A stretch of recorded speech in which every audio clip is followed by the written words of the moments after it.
United States of America.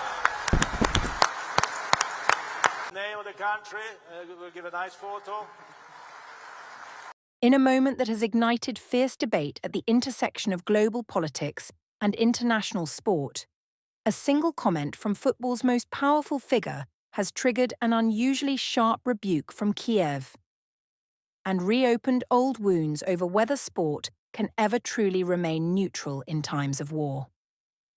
Ukraine's Foreign Minister, Andrei Sybiga, has issued a blistering public response to remarks made by FIFA President Gianni Infantino, who recently questioned the effectiveness of banning Russian athletes from international competition. The exchange has intensified an already heated global argument over sanctions, morality, and the role of sports organizations during armed conflict.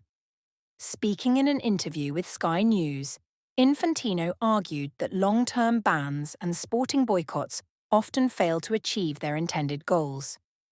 According to the FIFA chief, exclusion from competition does not reduce hostility, but instead deepens resentment and division.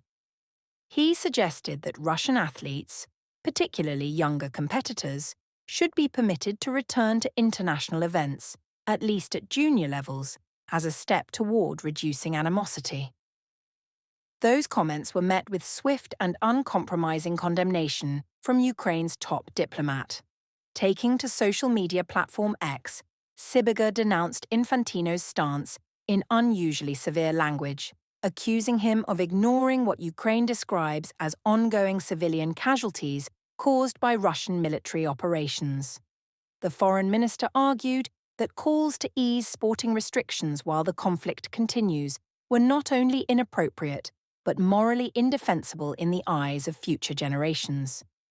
Sybiga went further, invoking historical memory by drawing a parallel between Infantino's position and the controversial decision to allow Nazi Germany to host the 1936 Olympic Games, a comparison intended to underscore what Kiev views as the dangers of separating sport from political and ethical responsibility.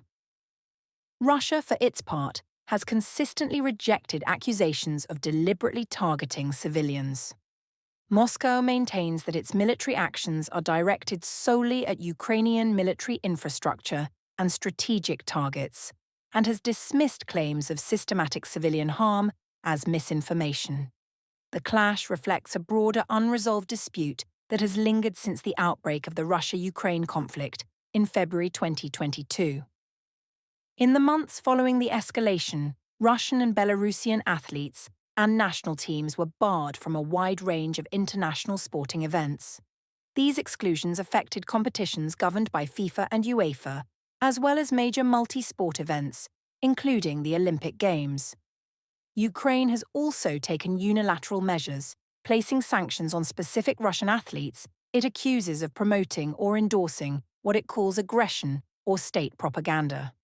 However, the global sporting landscape has recently shown signs of shifting. Late last year, the International Olympic Committee urged national federations to allow athletes from Russia and Belarus to participate in junior competitions. Under the IOC's guidance, participation could occur under national flags and anthems, a move that marked a notable softening of earlier restrictions. Supporters of this approach argue that athletes should not be punished for decisions made by governments, particularly when it comes to young competitors whose careers may be irreparably damaged by prolonged exclusion. Critics, however, contend that any relaxation undermines the pressure placed on Moscow and sends the wrong signal amid an ongoing war. Russian officials have repeatedly condemned the bans as a politicization of sport. Mikhail Degtyarev, head of the Russian Olympic Committee, has described the exclusions as a form of political discrimination and a direct violation of the Olympic Charter, which emphasizes neutrality and non-discrimination. Infantino's remarks appear to align with that view, framing sport as a potential bridge rather than a battlefield, though the reaction from Ukraine demonstrates how deeply contested that philosophy remains.